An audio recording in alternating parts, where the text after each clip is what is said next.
पिछले एपिसोड के अंदर हम लोगों ने देखा था कि शिमोजू के ऊपर अचानक से ऐसा हमला हो जाता है जिसकी वजह से उसकी गर्दन एक ही झटके में खत्म हो जाती है। जो देखकर केंजो और एक और हंटर काफी ज्यादा डर जाते हैं। वो लोग अब चौकन्ने होकर उस मॉन्स्टर से लड़ने की कोशिश करते हैं जिसने शिमोजू के ऊपर हमला किया है। वही केंजो अब हमला करने वाले ही होता है, पर तभी अचानक से उसकी भी गर्दन उड़ जाती है। ये देखकर वहाँ पर एक और हंटर होता है जो कि अब उस मॉन्स्टर के सीधा पीछे भाग जाता है उसे मारने के लिए। इससे पहले कि वो हंटर अपने तलवार निकालकर उस मॉन्स्टर के ऊपर हमला कर सके, वो मॉन्स्टर ही उसके ऊपर हमला करके उसे भी मार देता है। और अब इसी तरीके के जापान के सबसे ज्यादा स्ट्रॉन्गेस्ट एस रैंक के हंटर कुछ सेकंड्स में खत्म हो जाते हैं। दूसरी तरफ हम लोग को कोरिया के हंटर्स को दिखाया जाता है जो कि उसी टनल के अंदर होते हैं। वो सभी लोग अब काफी पावरफुल एंट से लड़ रहे होते हैं। माँ भी अब कहने लगता है कि यहाँ पर जितने भी एंट्स हैं वो एस रैंक के हंटर के बराबर की ताकतवर हैं, पर फिर भी हम लोग हंटर्स हैं और ये लोग मैजिकल बीस्ट हैं। ऐसा हो ही नहीं सकता है कि हम लोग इनसे हार जाएं। ऐसा बोलने के बाद अब उन एंट से लड़ रहा होता है। दूसरी तरफ हम लोग अब चाहिन को भी देखते हैं। वो भी अब काफी तेजी में जाकर अब उन एंट्स के ऊपर हमला कर रही होती है। इसके बाद अब वो कहने लगती है कि यहाँ के जितने भी एंट्स हैं वो काफी ज्यादा ड्यूरेबल हैं। इस पर माँ भी कहते हैं अच्छी बात यह है कि यहाँ पर ज्यादा एंट्स नहीं है। जिस पर मिन कहते हैं चिंता मत करो, मैं यहाँ पर हूँ, अगर और एंट्स आ भी जाएगी तो मैं तुम्हारी मदद करूंगा और हम लोगों ने संभाल लेंगे। ये सुनकर बेकअप उसे कहने लगता है कि तुम तो काफी कॉन्फिडेंट हो, यहाँ पर आने से पहले तुम तो काफी डर रहे थे। जिस पर मिन कहते नहीं ऐसा कुछ भी नहीं है। इसके बाद अब उसे कहने लगता है कि तुम्हें इन एंट्स को अच्छे से खत्म करना चाहिए। इसके बाद अब वो लोग उन एंट्स को मार रहे होते हैं। वहीं पर अब कहने लगता है कि हम लोग जितना अंदर जाते जा रहे हैं उतनी ही ताकतवर एंट आती जा रही है। लगता है कि ये क्वीन एंट के गार्ड्स हैं। जो सुनकर लिम कहते हैं कि क्या इसका मतलब हम लोग सही रास्ते पर जा भी रहे हैं या फिर नहीं। जिस पर चाहिन कहते हैं कि चिंता मत करो, मैं स्मेल कर पा रही हूँ कि आगे एक काफी पावरफुल मैजिक बीस्ट है। तो चोय कहते हैं कि इसका मतलब बेग तो उसे सेंस कर पाएगा ना। जिस पर अब बेग भी कहते हैं हाँ। ऐसा बोलने के बाद वो अपनी पावर का यूज करके सामने की तरफ काफी दूर तक देखने लगता है और अब उसे पता भी चल जाता है कि सामने की तरफ ही एंट क्वीन है, पर वो काफी डीपेस्ट चैम्बर के अंदर है। और तो और वहाँ पर काफी सारे गार्ड्स भी हैं, यानी कि एंट्स। सभी एंट एस रैंक की है, तो इससे पक्का नहीं पता है कि जो क्वीन है वो कितने रैंक की होगी। पर इतना जरूर तय है कि जो क्वीन है वो काफी ताकतवर होगी। पर अगर हम लोग टीम में लड़ेंगे तो मुझे पूरा विश्वास है कि हम लोग जरूर जीतेंगे। चलो चलते हैं। ये सुनने के बाद अब सभी लोग अब आगे बढ़ते हैं। अगले सीन में हम लोग अब बाकी के हंटर्स को भी देखते हैं, जैसे कि के और आइजावा को। वो भी अब उसी टीम को चेक करने के लिए आए हैं क्योंकि अब उनका कॉन्टेक्ट टूट गया था। पर तभी अब अचानक से वो लोग अब उन हंटर्स की डेड बॉडी को देख लेते हैं। इस चीज पर उन लोग को विश्वास ही नहीं हो रहा होता है। पर तभी अब अचानक से के को एक काफी पावरफुल एनर्जी फील होती है जिसकी वजह से वो उल्टी करने लग जाता है। वो कहता है कि मैंने ऐसी प्रेजेंस को आज से पहले कभी भी सेंस नहीं किया है। वो अब इतना ज्यादा घबरा जाता है कि वो सीधा ही अपनी आइस पावर को कुछ ज्यादा ही यूज कर देता है और अब वो उस बर्फ के अंदर खुद ही फंस जाता है। जिसके बाद वो काफी पावरफुल एंट मॉन्स्टर भी वहाँ पर आ जाता है और वो हमला करके उसे मार देता है। इसके बाद हमें बाकी के हंटर्स को भी दिखाया जाता है। वो लोग भी अब कह रहे होते हैं कि हम लोग अपनी बाकी की टीम के साथ कांटेक्ट नहीं कर पा रहे हैं। वो लोग अपनी टीम को ढूंढने के लिए जा रहे होते हैं, पर तभी अचानक से उन लोग के सामने और भी काफी सारे मॉन्स्टर्स आ जाते हैं जिससे उन लोगों को अब लड़ना पड़ता है। दूसरे सीन में हम लोग अब कोरिया के हंटर्स को देखते हैं जो कि फाइनली अब क्वीन के पास पहुंच चुके हैं। पर सामने अब काफी सारे एंट मॉन्स्टर होते हैं जो देखकर मैं अब अपनी पावर को यूज करके सभी साथियों को अब बूस्ट दे देता है। जिसके बाद वो सभी काफी पावरफुल हो जाते हैं और लड़ने के लिए तैयार हो जाते हैं। सबसे पहले लड़ने के लिए माँ सामने जाता है। वो अब सभी एंट्स के ऊपर अपना ध्यान भटका लेता है। जिसके बाद अब सभी एंट्स भी अब सामने आ रही होती है,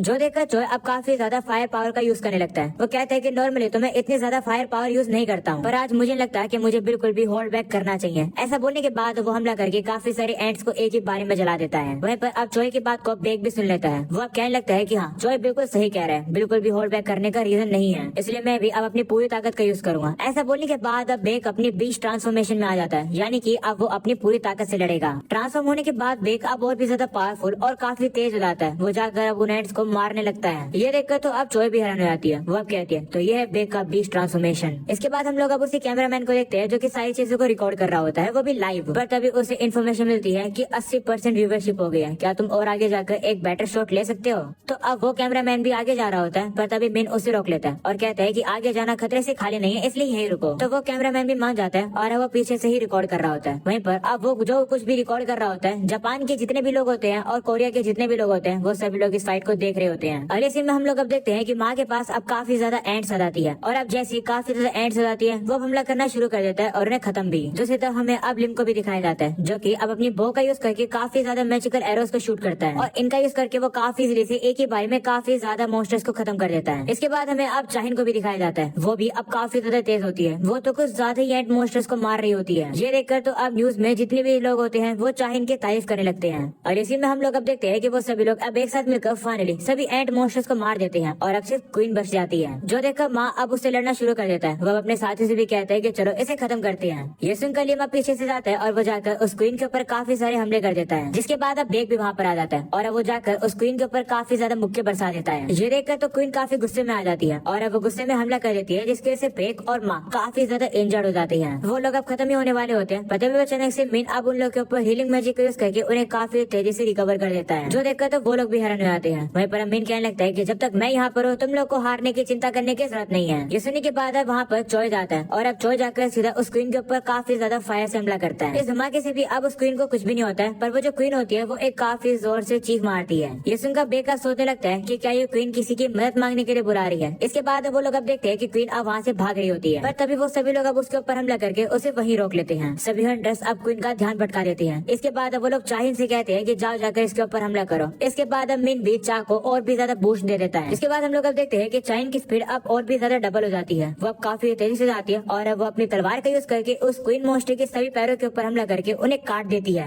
जिसके से क्वीन अब बिल्कुल भी हिल नहीं पाती है। इसके बाद अब चाहिन काफी तेजी से आसमान में जाती है और अब अपनी तलवार को काफी बड़ा कर लेती है, जिसके बाद वो जाकर काफी ज्यादा एक पावरफुल हमला कर देती है उस क्वीन की गर्दन के ऊपर, वो भी घूमकर। इस हमले की वजह से वो जो क्वीन होती है उसका सर ही कट जाता है, यानी कि अब क्वीन खत्म हो चुकी है। ये देखकर वहाँ पर जितने भी लोग होते हैं जो कि इस लाइव स्ट्रीम को देख रहे थे वो अब काफी ज्यादा जश्न मनाने लगते हैं। सभी लोग अब खुश रहते हैं कि क्वीन अब हार चुकी है। वहीं पर चेयरमैन गो भी खुश रहते हैं और कहते हैं कि इसका मतलब ये रेड सक्सेसफुल हो गई है। दूसरी तरफ अब मिन भी कहने लगता है कि हम लोग जीत गए हैं। अब क्योंकि क्वीन मर चुकी है, जो भी बची कुछ एंड्स होंगी वो 1 साल के अंदर अंदर मर जाएगी, वो भी अपने आप ही। वहीं बे कहने लगता है कि ये जो क्वीन थी ये लास्ट में चिल्ला रही थी, वो अब कुछ बोलने वाला होता है, पर तभी मिन वहाँ पर आकर से गले लगा लेता है और कहते हैं कि ये सब छोड़ो ना, हम लोग जीत गए, हमने इन स्विक का बदला ले लिया है। इसके बाद अब बाकी के सभी हंटर्स भी अब सेलिब्रेट करने लगते हैं, क्योंकि काफी मुश्किल से वो लोग इस फाइट को जीत चुके हैं। अगले सीन में रेची को दिखाया जाता है, जो कि कहने लगता है कि बुरी खबर है, जो एंड्स है वो वापस से नेस्ट के अंदर आ रही है। वो गोटो को बताता है कि जो सिग्नल इंटरफेरेंस थी उसकी इफेक्टिवनेस खत्म हो गई है। ये सुनकर गोटो कहते हैं कि आखिर ये क्या चल रहा है। दूसरी तरफ अब चोय को पता चल जाता है कि जो उसने फायर का बैरियर लगाया था वो तोड़कर अब सभी एंड्स अंदर आ रही हैं। ये सुनकर लिम कहते हैं कि ये कैसे हो गया, हमारे पास तो अभी भी समय बचा होना चाहिए ना। जो क्वीन चिल्लाई थी कहीं उसने मदद के लिए तो अपने साथियों को नहीं बुला लिया। ये सुनकर चाहिन कहती है कि लेकिन फिर भी जो एंड्स है वो चोय की इस टेक्निक को तोड़कर अंदर ही नहीं आ सकती है, फिर ये कैसे आ गई। पता है बेक को पता चलता है कि कोई सामने से आ रहा है। वो सभी लोगों को सतर्क होने के लिए कहता है। तभी अब अचानक से सभी लोगों को एक काफी ज्यादा खतरनाक प्रेजेंस फील होती है, जो कि उन लोगों से भी सहन नहीं हो रही होती है। और ये प्रेजेंस और किसी की नहीं बल्कि उसी एंट मॉन्स्टर की होती है, जो कि सभी लोगों को एक ही हिट में मार रहा था। और अब ये एंट मॉन्स्टर यहाँ पर आ चुका है। मुझे बिल्कुल ही बताने की जरूरत नहीं है कि आखिर ये एंट मॉन्स्टर कौन है। बेक उसे देखकर कहने लगता है कि ये तो एक ब्लैक एंट है, आखिर ये यहाँ क्या कर रही है। इसके बाद वो एंट मॉन्स्टर की अब एनर्जी निकलने लगती है, जिसकी वजह से चाहिन को अब तकलीफ होने लगती है। वो अब स्मेल भी नहीं कर पा रही होती है। इतनी खतरनाक प्रेजेंस उसने आज से पहले कभी भी सेंस नहीं करी थी। वो कहने लगती है कि ये कोई मामूली मैजिकल बीस्ट नहीं है, आखिर ये कौन है। वही माँ कहने लगता है कि हेजिटेट करने का समय नहीं है, हमें इसे खत्म करना होगा। ऐसा बोलने के बाद वो आगे जा ही रहा होता है, पर तभी अचानक से उसे फील होता है कि उस एंट मॉन्स्टर ने उसे मार दिया। पर असलियत में ऐसा नहीं होता है। वो एंट मॉन्स्टर तो बस उसकी साइड में से गया था, वो भी उसे इग्नोर करके, जो देखकर माँ काफी शौक हो जाता है। इसके बाद वो एंट अब जाकर उसी क्वीन के पास खड़ा हो जाता है और वो क्वीन को ही खाने लगता है, जो देखकर सभी लोग काफी ज्यादा शौक हो जाती है। उस क्वीन को खाने के बाद वो एंट अब काफी जोर से चिल्लाने भी लगता है। इसके बाद वो एंट अब और भी ज्यादा पावरफुल हो जाता है, उसकी स्पीड भी कुछ ज्यादा ही बढ़ जाती है। वो एकदम से चाहिन के पास पहुंच जाता है और इससे पहले कि चाहिन रिएक्ट कर पाती, वो एंट अब उसके ऊपर हमला करके चाहिन को काफी ज्यादा दूर उड़ा देता है, जिसके से चाहिन की काफी बुरी हालत हो जाती है। ये देखकर माँ गुस्से में आ जाता है और अब वो काफी ज्यादा बड़ा होकर सीधा उस एंट से लड़ने के लिए बढ़ जाता है आगे। पर वो जैसे हमला करता है, वो जो एंट होता है वो कुछ भी करता ही नहीं है। वो एक ही हाथ से ही अब माँ की शील्ड को तोड़ देता है और साथ में उसके हाथ को भी तोड़ देता है, जो देखकर माँ अब अपने दूसरे हाथ से हमला करने के लिए जाता है, पर वो एंट अब माँ के दूसरे हाथ को पकड़कर उसे भी तोड़ देता है। इसके बाद वो मॉन्स्टर चुपचाप से वहाँ से जा रहा होता है, जो देखकर बेक उसके ऊपर हमला करने के लिए आगे बढ़ता है, पर वो एंट अब उसके ऊपर एक ही हमला करके बेक को भी खत्म कर देता है। इसके बाद वो मॉन्स्टर चोय की तरफ जा रहा होता है और अब चोय भी वो देखकर अब उसके ऊपर फायर का हमला करने वाला होता है, पर वो एंट उसके ऊपर हमला करके चोय के अटैक को रोक लेता है और अब वो चोय को भी घायल कर देता है। जिसके बाद अब लिम अब उस एंट मॉन्स्टर के ऊपर अपनी तीर चला देता है, पर वो एंट अब उसकी तीर को अचानक से ही रोक लेता है, जो देखकर लिम काफी शौक हो जाता है। इसके बाद वो एंट अब एकदम से ही लिम के पास पहुंचकर उसे काफी जोर से मुक्का मार देता है। इसके बाद वो लिम के ऊपर और भी हमले करने वाला होता है, पर तभी वहाँ पर माँ आ जाता है, जो कि उस एंट के ऊपर हमला करके उसे पीछे गिरा देता है। हम अब देखते हैं कि माँ अब पूरी तरह से ठीक हो चुका है। वो भी अब उस एंट से कहने लगता है कि देखकर सरप्राइज हो गया ना कि मैं वापस से जिंदा कैसे हो गया। ऐसा इसलिए क्योंकि हमारे पास एक काफी कमाल का हीलर है। दूसरी तरफ हम लोग मिन को देखते हैं, जो कि हील करता हुआ साथ में अपने आप को छुपा भी रखा होता है, वो भी कैमोफ्लेज स्किल का यूज करके। पर इस स्किल को यूज करने का एक डिसएडवांटेज है, इस स्किल स्किल को यूज करते हुए बिल्कुल भी हिल नहीं सकता है। वो कहते हैं कोई बात नहीं, जब तक मेरी टीम संभाल लेगी मुझे कुछ भी करने की जरूरत नहीं है। इसके बाद हम लोग माँ को देखते हैं जो कि अब उस एंट के ऊपर लगातार हमले कर रहा होता है, पर वो मोस्टर अब उसके सारे अटैक्स को डॉज कर लेता है और अब वो सीधा माँ के पैरों को पकड़ लेता है, जिसके बाद वो माँ को उठाकर इधर से उधर पटकने लगता है, जिसकी वजह से अब माँ की हालत पूरी तरह से बुरी हो जाती है। इतना तेजी से तो मिन उसे हील भी नहीं कर पा रहा होता है, पर तभी अचानक से मिन अब नोटिस करता है कि उस एंट ने कैमोफ्लेज स्किल होने के बावजूद भी मिन को नोटिस कर लिया है। नोटिस करते ही विद इन 1 सेकंड अब वो एंट मोस्टर जाकर मिन के ऊपर हमला कर देता है। ये सब कुछ बे की आंखों के सामने होता है। वहीं पर मिन अब बे को कहने लगता है कि यहाँ से भाग जाओ। वो अब आगे कुछ बोल ही रहा होता है, पर तभी अचानक से वो एंट मोस्टर उसे खा लेता है, जो देखकर सभी लोग काफी घबरा जाते हैं, पर वो कुछ भी नहीं कर पाते क्योंकि सभी लोग तो घायल थे। पर बेक अब गुस्से में आ जाता है। वो अब उस मोस्टर के ऊपर हमला करने के लिए जा रहा होता है, पर तभी वो मोस्टर अब मिन को बेक के ऊपर ही फेंक देता है, जिसकी वजह से अब बेक भी पीछे हो जाता है। इसके बाद वो मोस्टर आकर बेक की गर्दन को पकड़ लेता है, जिसकी वजह से अब बेक का वापस से ट्रांसफॉर्मेशन खत्म हो जाता है। तभी अब अचानक से वो जो मोस्टर होता है वो अब मिन की भाषा को कॉपी कर लेता है और अब वो कहने लगता है